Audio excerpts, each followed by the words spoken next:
نحمده ونصلي ونسلم على رسوله الكريم اما بعد فاعوذ بالله من الشيطان الرجيم بسم الله الرحمن الرحيم قال رسول الله صلى الله عليه وعلى آله وأصحابه وسلم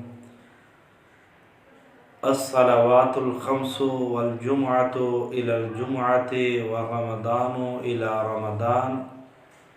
مكفرات لما بينهن إذا اجتنب الكبائر أو كما قال الصلاة والسلام عليك يا سيدي يا رسول الله وعلى آلك وأصحابك يا سيدي يا حبيب الله اغثنی و ادرکنی یا رسول اللہ۔ صاحبان ذی وقار، آج کی اس درس حدیث میں ہم اللہ رب العزت کے پیارے محبوب علیہ الصلاۃ والسلام کی پیاری امت پہ نزول رحمت کے اسباب کو اور اس پیار کو بیان کریں گے کہ جس پیار کے اندر میرے رب نے خاص طور پر اپنے پیارے حبیب علیہ الصلاۃ والسلام کی امت کو منتخب فرمایا۔ چاہے کائنات صلی اللہ علیہ وآلہ وسلم نے ارشاد فرمایا کہ لوگو، رب تمہارے ساتھ اتنا پیار کرتا ہے، اتنی محبت کرتا ہے، اپنے پیار کے عروج کو کمال بخشنے کے لیے میرا رب تم پہ اتنا مہربان ہے۔ الصلوات الخمس والجمعۃ الی الجمعۃ، فرمایا دن میں 5 نمازیں ہوتی ہیں، ایک نماز سے لے کر دوسری تک، دوسری سے لے کر تیسری تک، تیسری سے لے کر چوتھی تک، اور چوتھی سے لے کر 5ویں تک۔ فرمایا صرف نمازوں کا نہیں،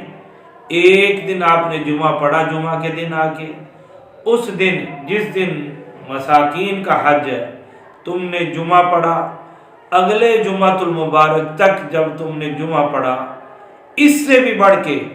تمہارے رب کی کریمی شان کریمی دیکھیے گا کہ آقا کریم علیہ الصلوۃ والسلام فرماتے ہیں کہ تم نے ایک رمضان کا احترام کیا، اس میں تو اپنے آپ کو بچانے میں کامیاب ہو گیا، رذائل سے، سیئات سے، خطاؤں سے۔ فرمایا پھر اگلے رمضان تک اگر تو نے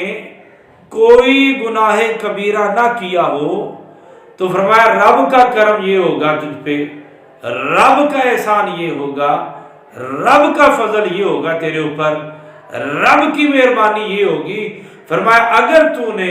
اس کے ساتھ کسی کو شریک نہیں ٹھہرایا، اس کے احکامات کو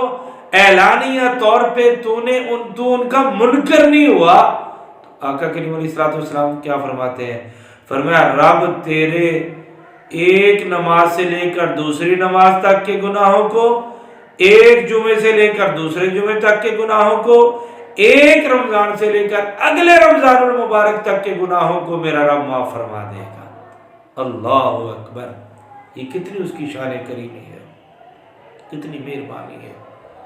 ہم اس کے کس کس کرم کا شکر ادا کریں۔ بس یہی التجا کرتے ہیں، اے مالک اپنے پیارے حبیب صلی اللہ علیہ وآلہ وسلم کے وسیلہ جلیلہ سے